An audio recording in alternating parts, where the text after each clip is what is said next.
इस देश में पिछले 10 साल से आपने एक शब्द सबसे ज्यादा सुना होगा, गौ माता। धर्म के नाम पर नेताओं ने गाय को आगे करके वोट बटोरे, हिंदू मुस्लिम के नाम पर लोगों को आपस में लड़ाया और कितने ही लोगों की जान काव विजिलेंटिज्म, गो रक्षक गुंडागर्दी के नाम पर चली गई। नेताओं ने स्टेज पर खड़े होकर चिल्लाया कि गाय हमारी माता है और जो इस पर हाथ उठाएगा हम उसे छोड़ेंगे नहीं। लेकिन आज मैं आपको इस देश के नेताओं का वो सच दिखाऊंगा जो आपके खून को गर्म कर दे। इनका दोगलापन उस दिन नंगा हो गया जब इस देश के सबसे बड़े स्टेट में और कई बीजेपी रूल्ड स्टेट्स में एक नया फरमान निकला। फरमान क्या था? 14 साल तक गाय माता है, उसके बाद आप उसे काट सकते हैं।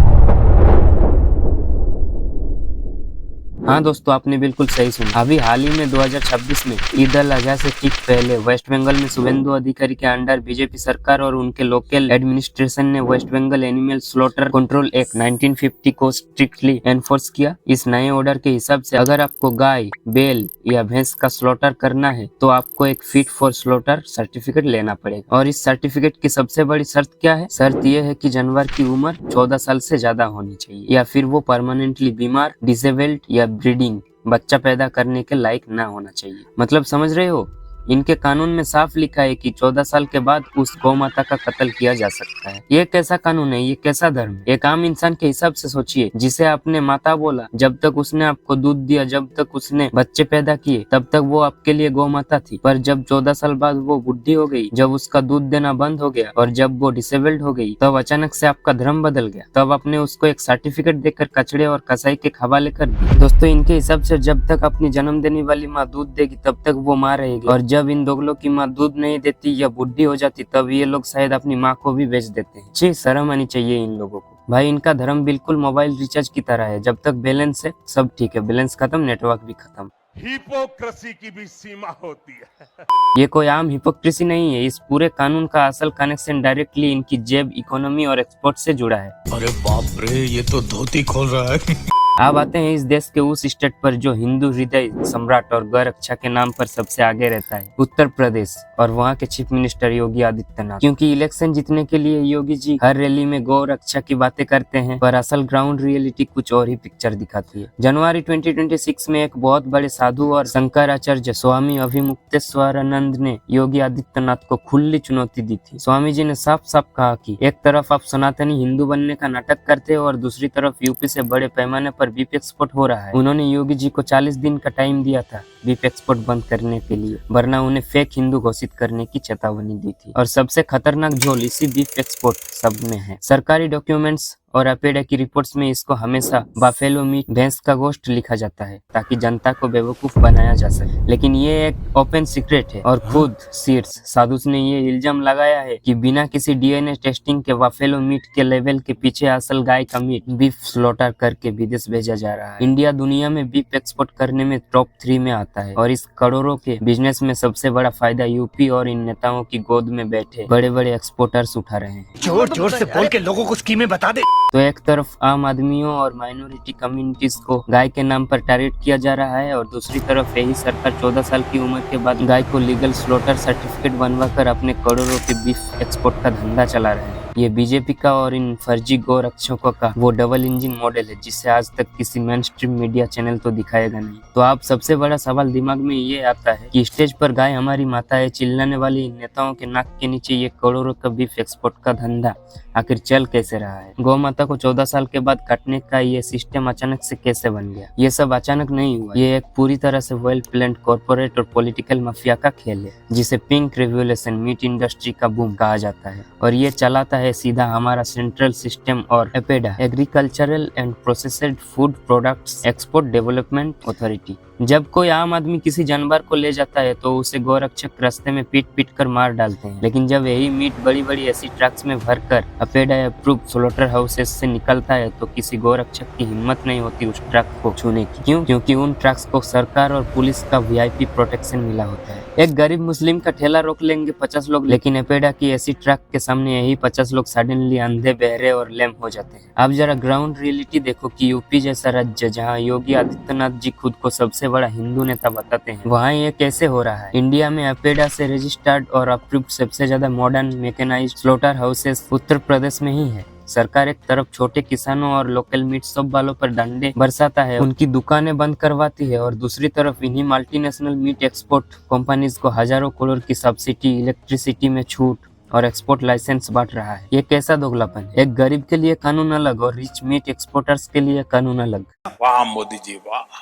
लेकिन इन मीट एक्सपोर्टर्स को इतनी वीवीआईपी ट्रीटमेंट मिल क्यों रही है? इसका नंगा सच 2024 में देश के सामने आया था, जब सुप्रीम कोर्ट ने डंडा चलाकर एसबीआई से इलेक्टोरल बॉन्ड्स का डेटा पब्लिक करवाया। आपको जानकर दिमाग सुन हो जाएगा कि देश की सबसे बड़ी बीफ मीट एक्सपोर्ट करने वाली कंपनीज ने पॉलिटिकल पार्टीज को करोड़ों रुपए का चंदा डोनेशन दिया था। कंपनीज जैसे एलाना सॉन्स प्राइवेट लिमिटेड, फ्रिगोरिफिको एलाना और ऐसी कई बड़ी बड़ी मीट कंपनीज का नाम इलेक्टोरल बॉन्ड्स की लिस्ट में सामने आया। इन्होंने करोड़ों रुपए का बॉन्ड्स खरीदे और तो और 2024-25 में इसी एलाना ग्रुप ने बीजेपी को सीधा 30 करोड़ डोनेट किए, पिछले साल से पूरे 15 गुना ज्यादा। सोचो जरा, जो पॉलिटिकल पार्टी टीवी पर आकर बोलती है कि हम सनातन के रक्षक हैं, हम गाय को बचाएंगे, वही पार्टी और उनके नेता पर्दे के पीछे इन्हीं मीट एक्सपोर्टर से करोड़ों रुपए का डोनेशन ले रहे हैं। इनका पूरे सिस्टम इस तरह से चल रहा है। पहले स्टेज पर आकर धर्म के नाम पर जनता को भड़काओ, फिर बीफ एक्सपोर्ट कंपनीज को लाइसेंस दो, फिर उन्हीं कंपनीज से इलेक्टोरल बॉन्ड्स के थ्रू इलेक्शन लड़ने के लिए करोड़ों का ब्लैक मनी चंदा लो। ये लोग जनता को आपस में लड़ा रहे हैं, हिंदू मुस्लिम करवा रहे हैं, ताकि आम जनता का ध्यान इस करोड़ों के घोटाले पर जाए ही। ये गलती या चूक नहीं है,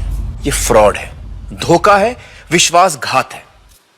और विश्वासघात उस इंसान के साथ जो आपको भगवान समझता है।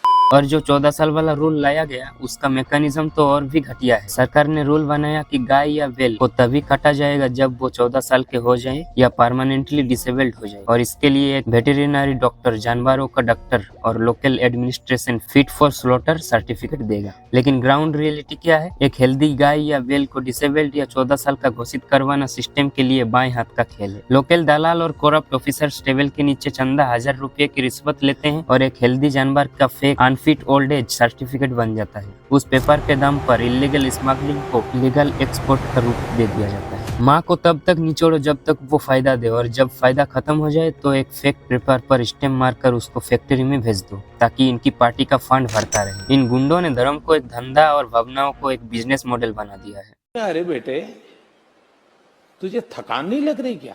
एक तरफ इन्होंने अपने गुंडों को सड़कों पर उतर दिया ताकि आम जनता में डर और नफरत का माहौल बने, और दूसरी तरफ उन्हीं नेताओं ने एसी वाले बंद कमरों में मीट एक्सपोर्टर्स के साथ डील फिक्स की। जनता आपस में लड़ी और इनकी पार्टी का फंड इलेक्टोरल बॉन्ड से भरता गया। लेकिन इन नेताओं का ये हिंदू मुस्लिम वाला गेम अब इन्हीं पर भारी पड़ने लगा है। दोस्तों, आज ग्राउंड रियलिटी ये हो चुका है कि मुस्लिम समाज और उनके बड़े लीडर्स ने एकदम साफ कह दिया है कि ना तो हम गाय खरीदेंगे, ना काटेंगे और ना ही खाएंगे। उल्टा आप गाय को नेशनल एनिमल, राष्ट्रीय पशु घोषित कर दो। अच्छी बात है, हम तो ये कहते हैं कि गाय को नेशनल एनिमल डिक्लेयर करें।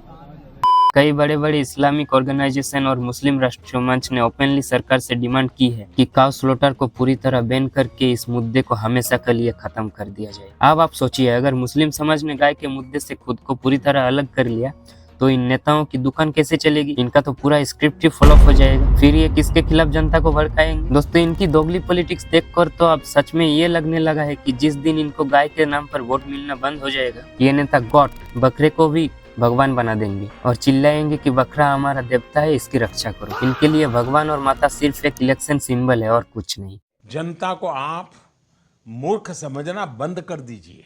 इस प्रकार की बचकाना बातें किसी के गले नहीं उतरती, लोग मजाक उड़ाते हैं।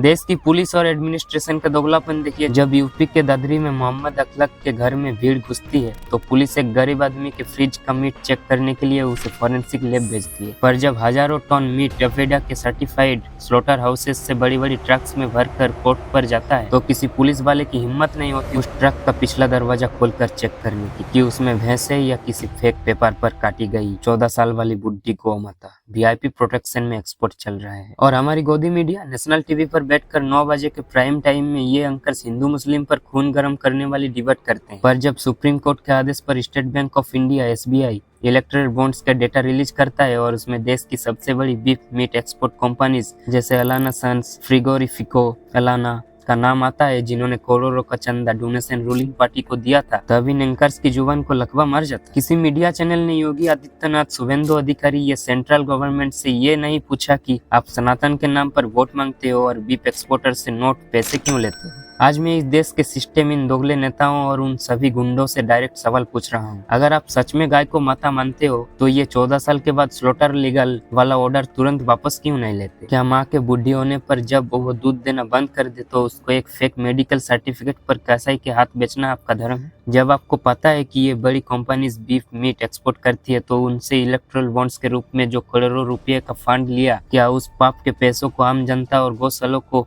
वापस करोगे या मंदिर बनवाने में लगाओगे उस खून के पैसे को? और योगी आदित्यनाथ जी, जब साधु संतों ने आपको चैलेंज किया है तो आप यूपी के सारे APEDA approved mechanised slaughter houses पर बुलडोजर क्यों नहीं चलाते? गरीब का घर तोड़ना आसान है पर मीट लोबी की फैक्ट्री तोड़ने में किसका डर लगता है? गरीब के झुग्गी पर बुलडोजर चलाना 10 मिनट का काम है। एलाना ग्रुप की फैक्ट्री पे बुलडोजर चलाना, सर अभी नहीं, इलेक्शन आ रहा है और उनका चेक भी पेंडिंग है। इस सज्जन को क्या तकलीफ है भाई? मेरी इस देश की जनता से हाथ जोड़कर अपील है, इन नेताओं के बिछाए हुए हिंदू मुस्लिम के जाल में फंसना बंद करो। ये आम आदमी को सड़क पर धर्म के नाम पर लड़वा कर, खून बहाकर, पीछे से मीट माफिया के साथ बैठकर करोड़ों का बिजनेस कर रहे हैं। जब माइनॉरिटी कम्युनिटी खुद आगे आकर कह रही है कि गाय को नेशनल एनिमल बना दो और हम इस मुद्दे को खत्म करना चाहते हैं, तो उनकी इस बात का सपोर्ट करो ताकि इन नेताओं के पास झगड़ा करवाने का कोई टॉपिक ही ना बचे। अपना दिमाग खोलो और इन फेक रिलीजियस लीडर्स और करप्ट पॉलिटिशियंस की फैक्ट्री बंद करवाओ। जब तक आप अंधे भक्त बने रहोगे ये आपकी भावनाओं को ऐसे ही बेचते रहेंगे, चाहे वो गाय हो या काल को शायद बकरा भी। आज वक्त आ गया है कि इन नेताओं से उनके असली काम स्कूल्स, हॉस्पिटल्स, जॉब्स के ऊपर सवाल पूछो। धर्म के ठेकेदार बनने का इनका लाइसेंस फाड़ कर फेंक दो। बाकी अगर वीडियो पसंद आए तो लाइक करो और इस वीडियो को इतना शेयर करो कि आज रात इन दोगलों को नींद ना आए।